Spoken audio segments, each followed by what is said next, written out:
Yo la team, j'espère que vous allez bien, que vous avez passé une très belle matinée. On se retrouve ce matin pour parler Ligue des Champions. Alors tu le vois, le décor il est un petit peu changé, il n'y a pas de montage. J'ai essayé de le faire avec mon ordinateur mais c'est très compliqué. Ici je suis actuellement en vacances donc on va tourner des vidéos comme ça pendant une quinzaine de jours. À savoir que ce soir, mercredi et jeudi on va parler Liga, Première Ligue et Ligue 1 sur la chaîne YouTube avec cette fois-ci le décor un peu plus habituel car j'avais tourné ces vidéos avant de partir en vacances. Si toi aussi tu aimes les pronostics sportifs, je t'invite tout simplement déjà à t'abonner à cette chaîne YouTube mais également à lâcher ton plus beau pouce bleu et tu peux rejoindre également mon canal Telegram avec plus de 15 000 membres. Le lien il est juste en dessous en description mais également en commentaire épinglé.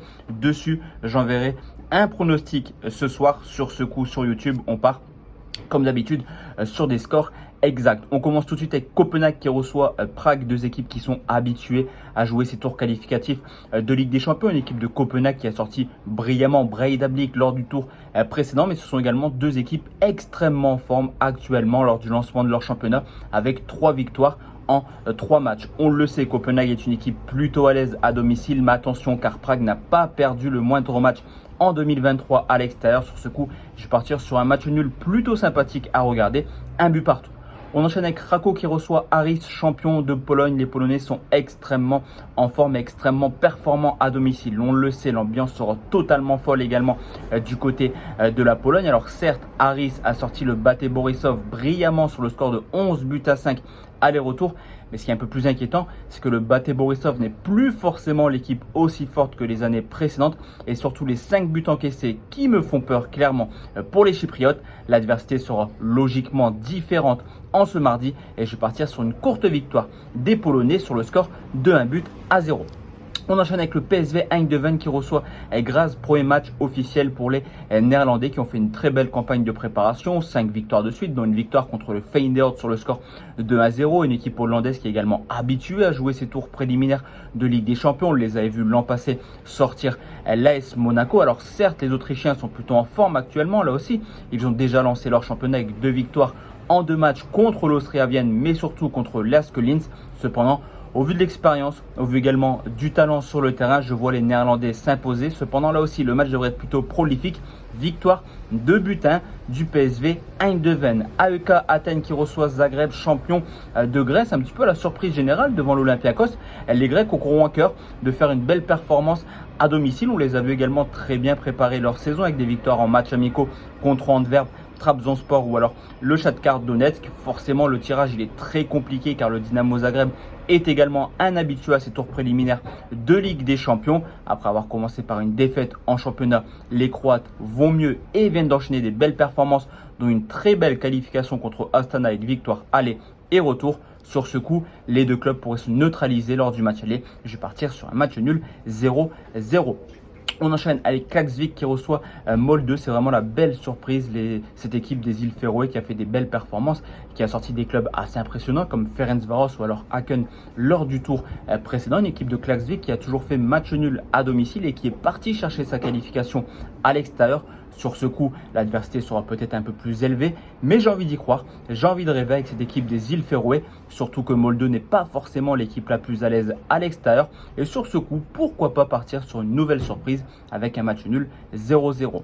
6e rencontre, la team et c'est Braga qui reçoit le TSC. Braga qui peut-être être l'adversaire de l'Olympique de Marseille. Il faudra quand même sortir le Panathinaikos pour les Marseillais. Il faudra sortir cette équipe serbe pour les Portugais, mais le recrutement de Braga a été extrêmement cohérent et surtout très séduisant. Un club qui aura à cœur de confirmer forcément à sa 3e place devant le Sporting du Portugal l'an passé, alors que du côté du TSC, certes, il joue pour la première fois un barrage de Ligue des Champions.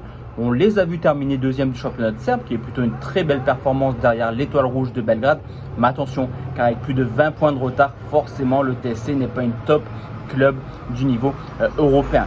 Ce qu'on peut constater également, c'est que Braga est plutôt à l'aise à domicile. On l'a vu l'an passé, je vois les Portugais s'imposer sans souci sur le score de 3 buts 1. On enchaîne avec les Slovènes de Ljubljana qui reçoit le Galatasaray, une équipe de Ljubljana qui a sorti brillamment là aussi Ludo Goretz lors du tour précédent, qui est le week-end off de la part du championnat slovène pour se préparer tranquillement à ce tour qualificatif pour la Ligue des Champions.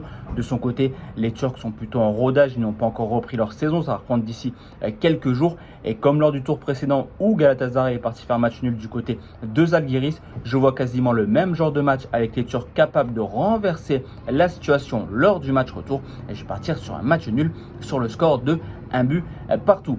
On va parler du match qui concerne forcément tous les Français, c'est le Panathinaikos qui reçoit l'Olympique de Marseille. Je vous l'ai dit, le vainqueur de cette confrontation affrontera soit Braga, soit TSC. Logiquement, ça sera Braga, mais ce tour va être très peu évident pour les Marseillais car on le sait, là aussi comme en Pologne, l'ambiance sera chaude du côté de la Grèce, une équipe du Panathinaikos qui a fait une très belle saison l'an passé à domicile, qui est également déjà en rodage car ils ont déjà joué un tour précédent la semaine dernière, alors que du côté de l'Olympique de Marseille, on a une équipe qui certes a fait un recrutement plutôt cohérent, mais il va falloir un petit peu mettre tout ça en route. Les Marseillais au Pana ne seront pas favoris à mon sens. Déjà, prendre un match nul serait plutôt une bonne option. Donc on va partir sur un nul, là aussi sur le score d'un but partout. Il reste 2 rencontres, direction Bratislava où le Slovan reçoit le Maccabi Haïfa. Encore une fois, un duel serré. C'est vrai que dans toutes ces confrontations, c'est plutôt du 50-50 je trouve, mis à part Braga et les Rangers où on verra par la suite mon analyse.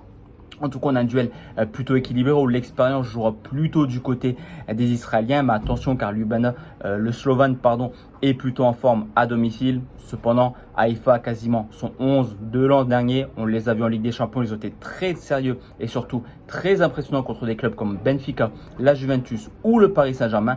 Sur ce coup, je mets un léger avantage aux Israéliens et je les vois s'imposer pour la grosse cote sur le score de 2 buts.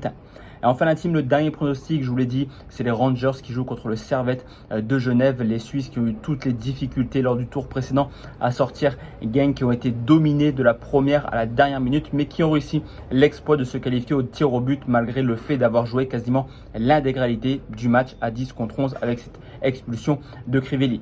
L'ambiance aux Rangers, on la connaît. Certes, ils ont perdu ce week-end du côté de Kilmarnock, mais s'imposer en Écosse, c'est jamais évident. L'expérience et l'ambiance sera du côté des Écossais et je vois les Rangers s'imposer plutôt tranquillement sur le score de 3-0.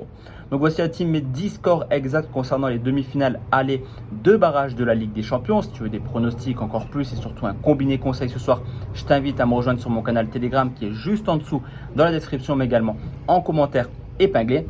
N'hésite pas à lâcher ton plus beau pouce bleu sur cette vidéo, c'est super important pour le référencement. Et de notre côté, on se retrouve ce soir sur les coups de 20h, 21h pour parler Ligue 1 avec la première journée. Demain, on parlera Première Ligue, jeudi Liga. Mais entre deux, on parlera également de la deuxième journée de Ligue 2 qui s'est terminée hier avec cette défaite surprenante des Bordelais du côté de Pau sur le score de 3-0. N'hésite pas également à me rejoindre sur Instagram pour suivre un petit peu mes vacances. D'ici là, je te souhaite une très belle journée. Je te donne rendez-vous ce soir, comme je te l'ai dit. Excellente journée à tous et à toutes. Ciao la team.